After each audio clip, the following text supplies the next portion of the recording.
You're listening to the Good Advice Softball Podcast. I'm Dan Blewett, and on this show, you'll learn how to help the softball player in your life sharpen her skills, improve her mindset, and find new confidence through softball.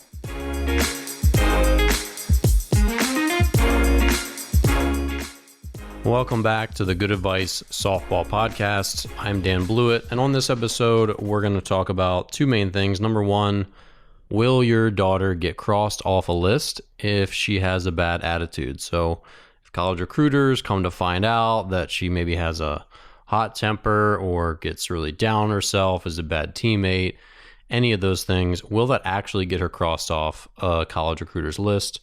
And secondly, what is the role of using different size balls for practice? So little wiffle balls, baseballs, tennis balls, softballs, heavy balls, all those different ones. They can be used for hitting, for throwing, for fielding, all that different stuff. I think they're used more often in baseball than softball, but I want to talk through a little bit of some of the pros and cons in today's episode.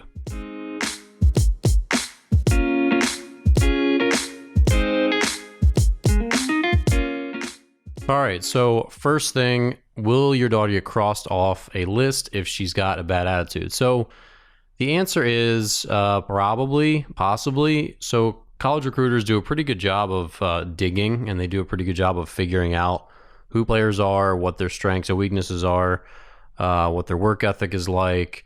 Are they a good teammate? Are they respectful to coaches? All that sort of stuff. And now there's always exceptions to this. I mean, I'll be perfectly honest. We've had, I can think of one right now, a baseball player who was kind of crappy. I mean, like his attitude was kind of crappy. He was not a great teammate. He still found a place to play in college. Now, he was the kind of kid that I hoped a college recruiter didn't call me, because I'll sugarcoat things as best I can. I'll put them in as best light as best I can. But I won't lie, right? So for him, I was hoping no one would call because I didn't want to have to lie. And again, I wouldn't. So I didn't want to be placed in a position where I was, negatively impacting his future. But at the same time, for me to ship other kids out to other schools, I have to be honest with recruiters because they will figure it out. If I lie for a player, they're going to call four of their coaches anyway. So they're going to figure out, oh, Dan wasn't really truthful with us because we get four similar opinions from these other coaches, and Dan's opinion was very, very different. And then, they find out over time anyway. So, now that being said, there's still probably a place for everyone, because at some smaller schools where they are begging for talent and don't as much have the luxury of picking and choosing, where they've got all these premium athletes and they're going to take the ones that have the best ability, but also the best character, also the best academics. Obviously, as the ladder goes down, schools have to be less choosy. So they might give a kid who has maybe a not stellar reputation a chance.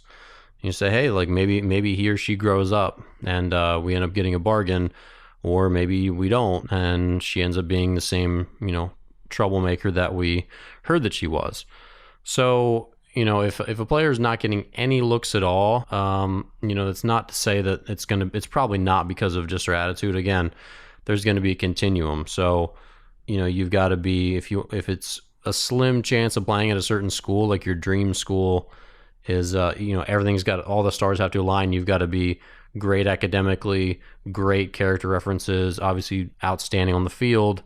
If all those don't align, then you're probably not going to get your chance at the picky school that is maybe your dream. But again, as the funnel and the level of talent at a school diminishes, you get to lower levels.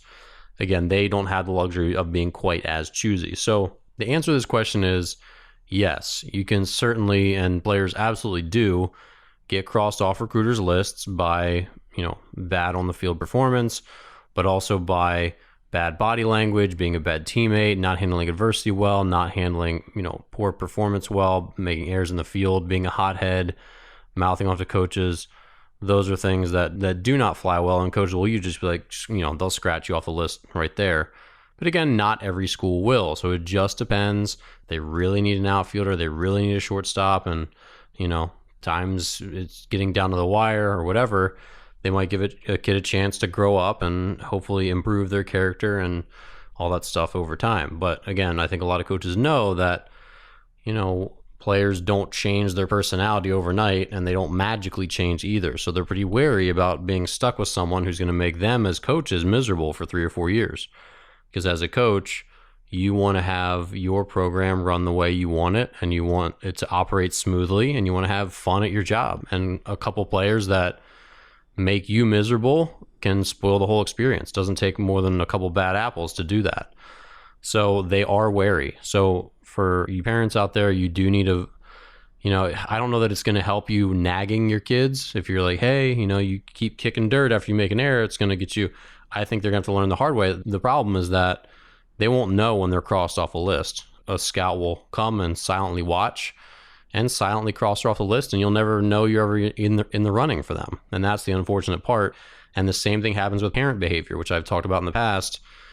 Parents in the bleachers, if you're that psycho dad or that psycho mom or that psycho grandparent in the bleachers, scouts will try to figure out whose parent or grandparent you are. And they'll say, oh, that's the dad of number 12. I'm probably going to not go with number 12 if he's going to be a part of the package deal here. So be wary of that. And again, like college recruiting, they have more choices than ever. There's players sending them videos from all over the country. So they do have the luxury of being more choosy, even at lower levels. And so they will select for character as much as they possibly can. Again, I've seen examples where they don't. Like I said, I had a player who was pretty obviously not a great body language kid. Just in general, like not someone that I would highly recommend to his school. He just didn't have a very good attitude, to be quite frank about it. He still found a place to play in college. Did he drop out a year later?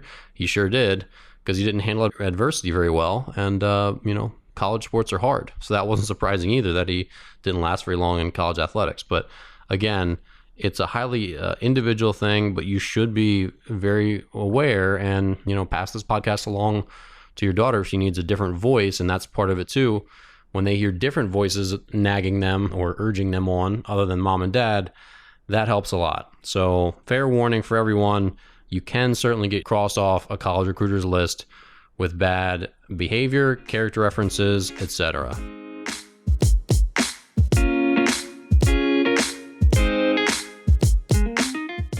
All right, topic number 2 today. I think softball tends to use only softballs a lot more than they should, and I'm not exactly sure why. And I could be wrong about this trend, but from everything I've seen, I don't see softball players practicing with baseballs, with tennis balls, with like the little tiny wiffle golf balls, or any of those practice tools. I don't see them practice with them quite as much as in baseball. And I compare the two sports a lot, and I think it's interesting just seeing the differences, because softball does some things well compared to baseball. Baseball does some things better compared to softball.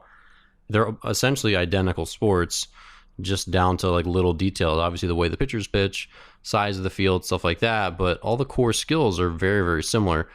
So when you're talking about development, number one, especially with younger players, young girls have small hands. And this is one of the chief reasons I think girls struggle to have good throwing mechanics, is because they're held back by having a small hand relative to the ball size when they're young. Even though they use the smaller balls early, they graduate to the full-size softball pretty fast.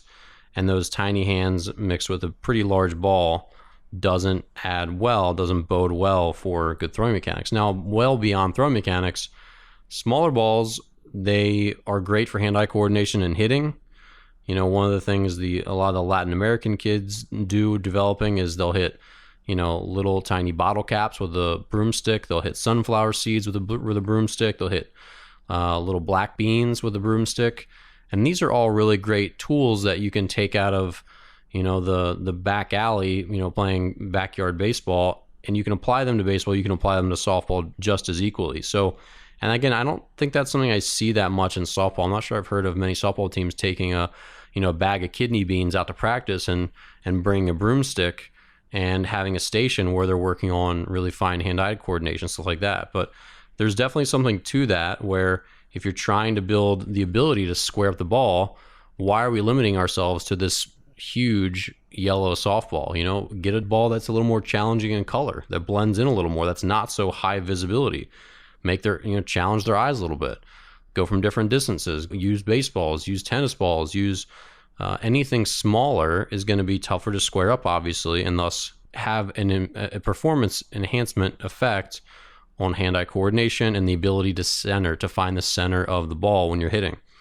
Obviously, the same goes when you're fielding. So I love fielding drills done on a tennis court with a tennis ball with no glove. Those are awesome. You can use the rebounder. You can bounce them to each other. You get really good hops. It's a great way to work on in-between hops and short hops and long hops, all that stuff. Those are very, very underrated little easy practices that are kind of fun. Same thing goes there. You can use smaller balls. You can use paddles, all those other training tools. But again, I would just urge any softball coach that's listening to think outside the box as far as the training aid that you're using, and don't limit yourself just to softball, and just think of the ball size as just, it needs to be uniform obviously in the game because that's how the rules dictate. But outside of that, why not hit baseballs as ground balls? They're going to be smaller. It's going to be tougher to field them. Why not use tennis balls for fielding drills? Why not hit the mini golf balls that have little holes in, little mini golf wiffle balls? Why not hit a bag of kidney beans at every practice into the outfield with a broomstick?